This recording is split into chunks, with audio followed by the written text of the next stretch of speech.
Halo, selamat berjumpa lagi dalam pembelajaran sejarah.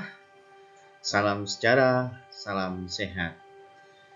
Puji dan syukur kepada Tuhan Yang Maha Esa bahwa pada kesempatan ini kita masih dipertemukan dalam keadaan yang sehat dan tanpa kurang suatu apapun. Pada kesempatan ini kita akan belajar bersama mengenai masa tanam paksa yang meliputi tentang latar belakang dari tanam paksa, aturan-aturan tanam paksa, pelaksanaannya, dan dampak-dampaknya.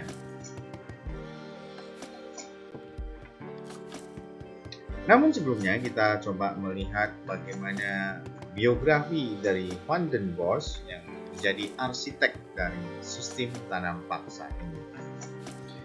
Van den Bosch lahir 1 Februari 1780 di Hertwegen, Belanda, dan 1797 sampai di Jawa dengan pangkat letnan. Kemudian 1810 dipulangkan ke Belanda dan 1827 dikembalikan lagi ke Batavia dan 1830 menjadi gubernur jenderal dan pada akhirnya 1835 kembali ke Belanda.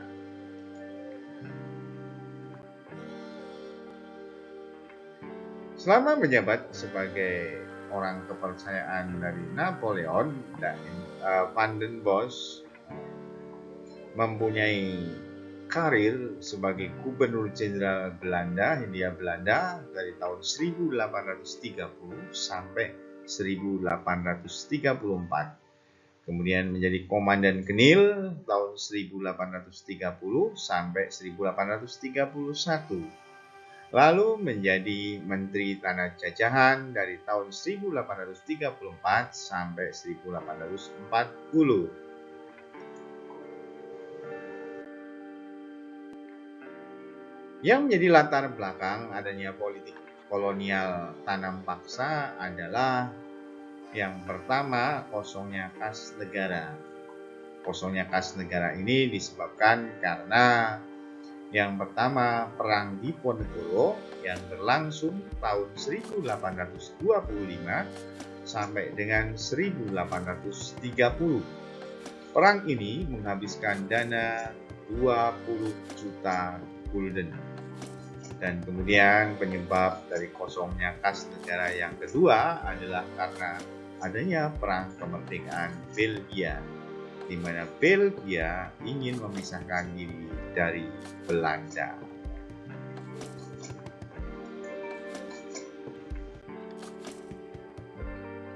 Latar belakang yang kedua adalah upaya mempraktekkan gagasan liberal yang dimulai dari masa Daendels mengalami kegagalan karena Daendels justru memperkuat ikatan feodal di Jawa pada saat ia membutuhkan tenaga kerja membangun jalan dari Anyer sampai Panarukan.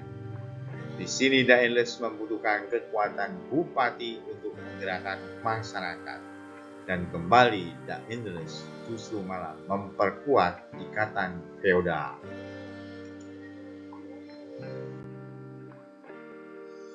Adapun yang menjadi aturan-aturan tanam paksa adalah yang pertama, persetujuan akan diadakan dengan penduduk. Lalu yang kedua, penduduk menyediakan 1/5 tanah pertaniannya. Yang ketiga, tanah yang disediakan penduduk dibebaskan dari pajak. Keempat, kelebihan panen akan dikembalikan kepada penduduk. Kelima, kegagalan panen yang bukan salah petani akan ditanggung oleh pemerintah. Dan keenam, waktu yang digunakan tidak boleh melebihi pekerjaan menanam padi. Ketujuh, bagi yang tidak memiliki tanah akan dipekerjakan pada perkebunan atau pabrik pemerintah selama 65 hari kerja dalam setiap tahunnya.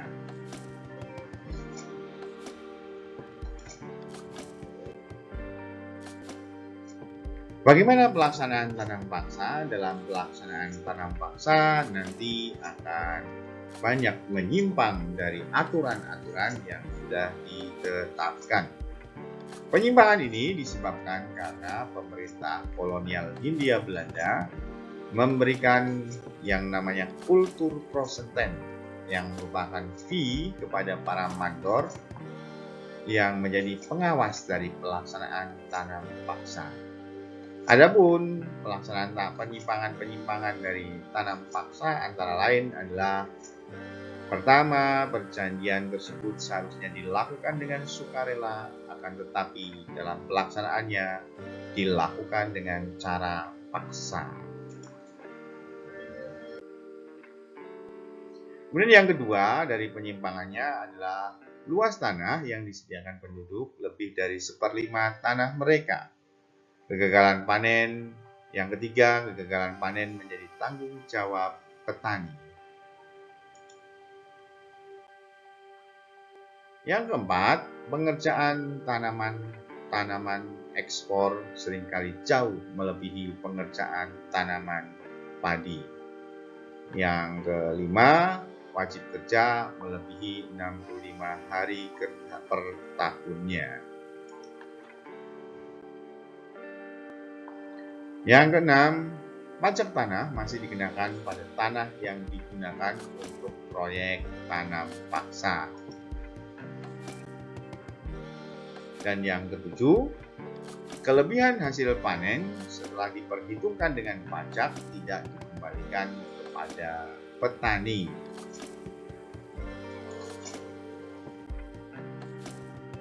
Berikutnya adalah mengenai dampak dari tanam paksa. Dampak dari tanam paksa nanti ada dampak bagi Belanda dan dampak bagi Indonesia. Dampak bagi Belanda yang pertama, meningkatnya hasil tanaman ekspor dari negeri jajahan dan dijual Belanda di pasaran Eropa.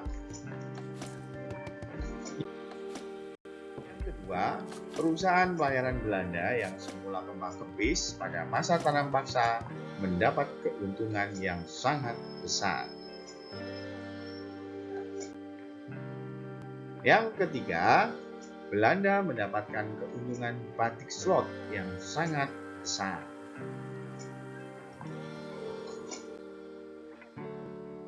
Dan yang keempat, pabrik gula yang semula diusahakan oleh pengusaha Cina dikembangkan pengusaha Belanda karena sangat menguntungkan.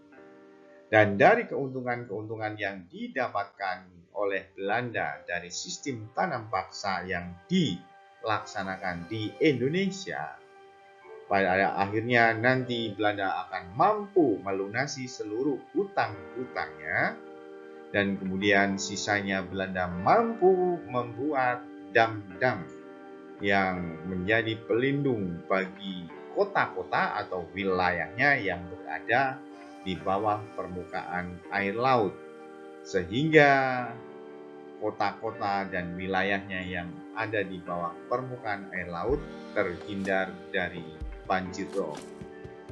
Maka dari sistem tanam paksa ini nanti akan lahir istilah bahwa pada masa tanam paksa Indonesia menjadi gabus pengapung bagi negeri Belanda.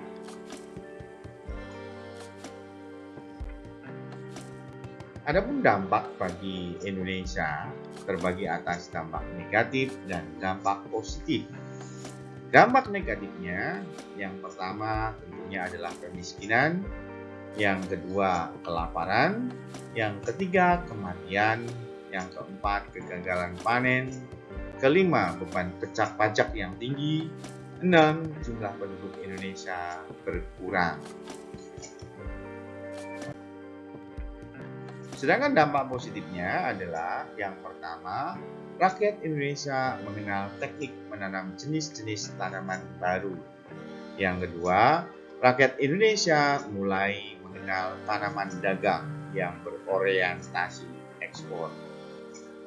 Dan pada akhirnya nanti sistem tanam paksa ini akan berlangsung sampai dengan 1870 baru selesai. dan nanti akan digantikan dengan sistem liberal.